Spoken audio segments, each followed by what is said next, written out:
Hi, everybody. Welcome back to that Eurovision site. It is that time of the year again. It is a national final season, and we are off to interview some of the artists who are vying to participate in the Eurovision Song Contest.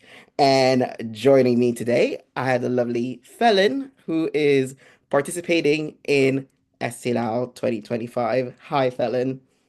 Hi, so nice to talk to you.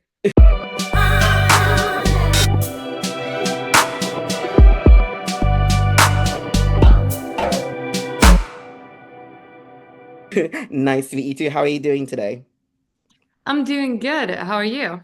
I'm doing great. And we're recording this during December, so it's a little bit dark where I am. So Yeah. but it's Yeah, where I am as well. It's yeah. yeah. Okay then. So let's start this thing off with a bit of an icebreaker. And I just wanted to ask you, obviously for the Eurovision fans, you're a new name to them. I just wanted to ask something like, what's one thing about yourself that maybe not many people know about? Oh wow. Well, I actually have participated in like the Finnish national Eurovision selections Mhm, with a band I had when I was like I think I was like 15 or 16 when I mhm, participated. So even if it's my first time as a solo act, mhm, I have been in this kind of competition before. Yeah, and yeah, I'm Felin. Grew up in Finland. Now I live in Stockholm, Sweden.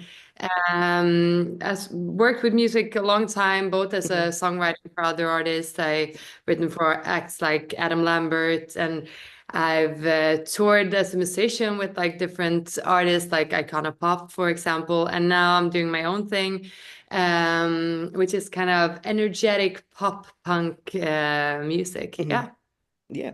And obviously we're here because you've been selected to participate in Eesti Laul, and I just wanted to ask you, how does that feel that, you managed to get yourself into a selection?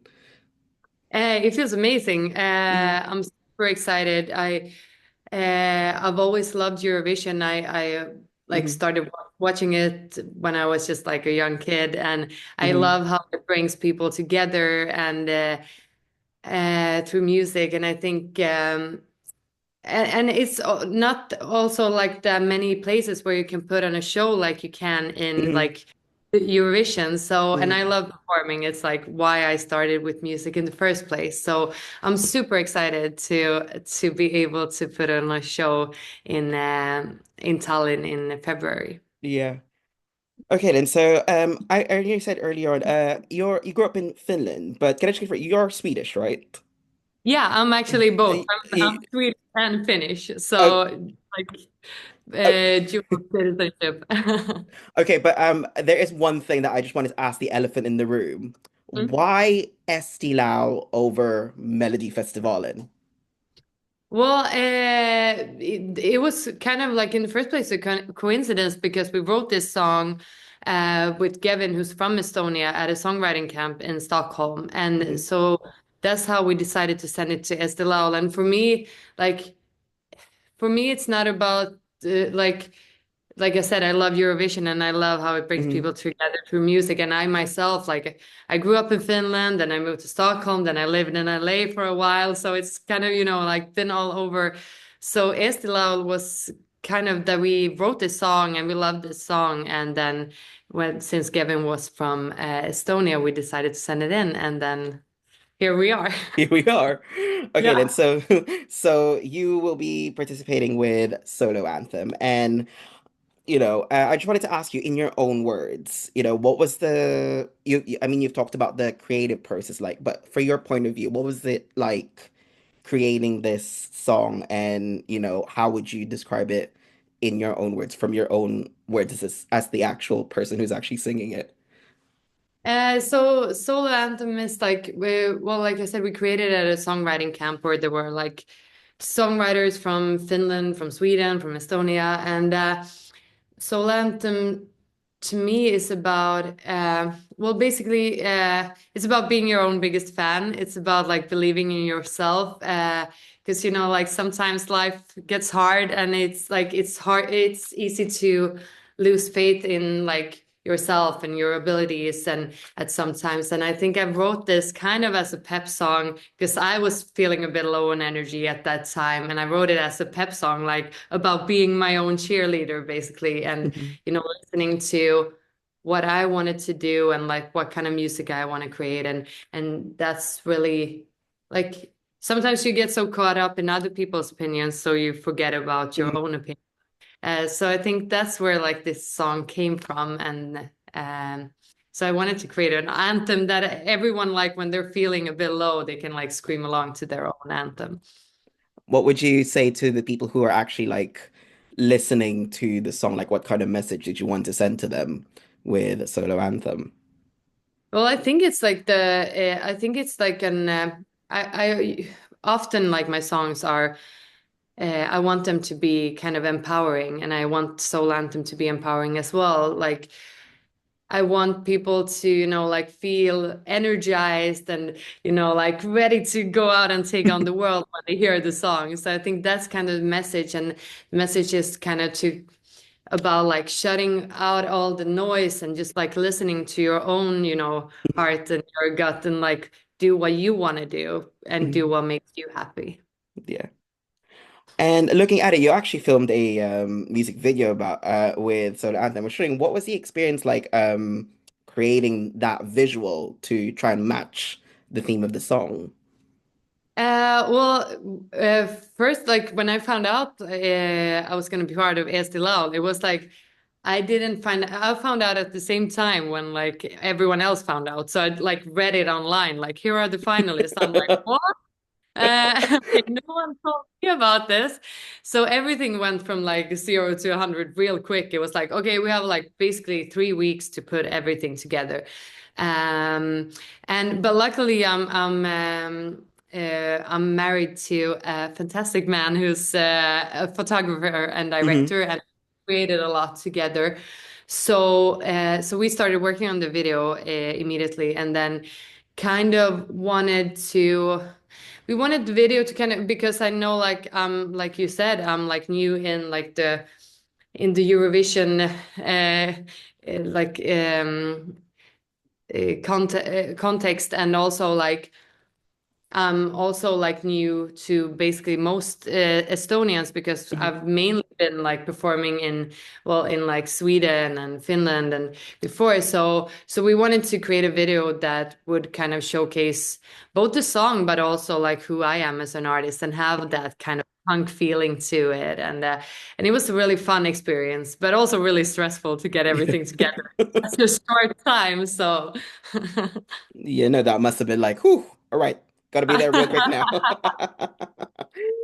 Okay, Yeah. moving on. Early on, you mentioned that, okay, you're a touring musician, and I was just wanted to ask you, obviously, about your background. Like, I mean, with the amount of probably gigs that you've done in your lifetime, was there a gig that yours that like really stood out, which was like memorable for you? Uh, there's like many gigs that were really memorable. Of course, it was like really fun. I performed as a musician with the artist Agnes, and we performed at like Sydney World Pride, and that was like a really amazing experience because it's just like an amazing energy and amazing um, thing. And then as FELIN, I performed. I supported the Chainsmokers on tour and got to play, like in an Mhm. arena. So that was kind of really cool to be able to perform my own music to that many people. So there's many gigs that were really memorable, and I'm guessing that Eesti Laul will be one of them. Yeah.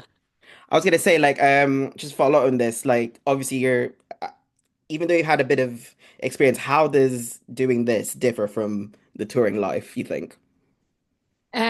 Well, I think it's like it's not often that you get to focus on one song that much. Like usually when you play a gig, it's like, you kind of, and you also have more time to kind of develop, what can I say, like a story or like a performance. Like you start somewhere and then you build it up. But here you only have 3 minutes. So it's like, and it's really, and basically you kind of want to showcase your full potential in Mhm. those 3 minutes.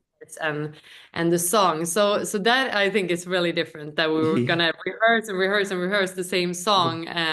But it's also fun to focus that much on one song and one performance.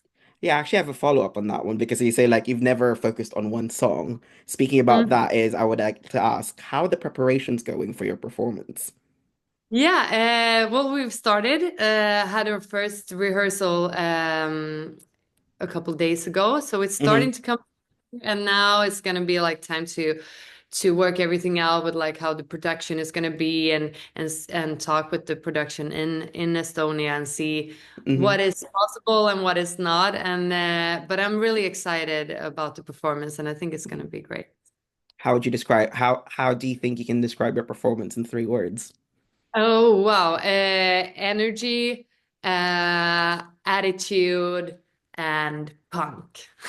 Ooh, and seriously, like I think if you're the music video, it's just a teaser of what we're get on stage. Like I'd be like, I think I'm just gonna be blown away by the time February comes. Okay, Uh, so moving on to my final set of questions. Obviously, we're here because of one thing, which is, of course, Eurovision. And I wanted to ask you, and you said you watched it since you were a kid.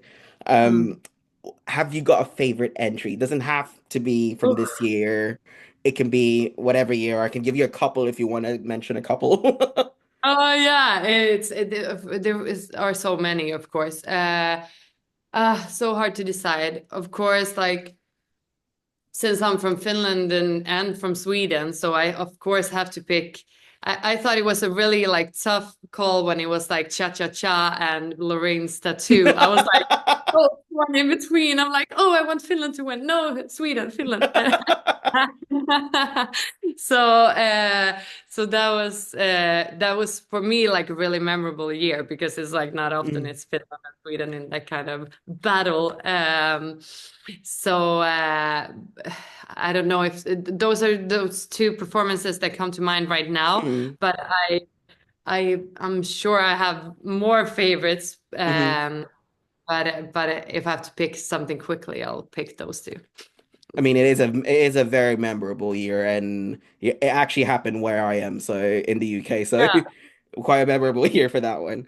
yeah. Okay, then. So obviously, for I said Eurovision, you're a new face to some Eurovision fans, and obviously, Solo Anthem is the entry that you're going with. If the fans see you perform on February, or even if they listen to your entry now, say, really like Solo Anthem, which song would you direct them to next out of your discography? Wow, hard question. Um, which song next? Next, I think it's kind of depending on if they're drawn to like the more energetic punk attitude. I would say listen to "Don't Tell Me What to Do," and if they're drawn to the more like pop side, then I would recommend "Worst Regret." Ooh, now I'm gonna have to have a listen out of those after this interview. But anyways, thank you very much, Felin, for your time. But before we go, is there anything you want to say to the Eurovision fans who, are already like what in support of your entry, or maybe just want to give them a little greeting before we leave? Yeah, well, I'm so happy to have found already so many new fans through the Eurovision community, and I can't wait to give my all on stage in February, and hopefully I get to go to Switzerland as well. That would be Oh. amazing. Well, thank you very much for your time, Felin, and like I said, Fen will be participating at Eesti Laul with Solo Anthem on February 2025 to hopefully represent Estonia. And that's it for us, guys. Thank you very much, and we'll see you guys on the next one. Bye. Thank you.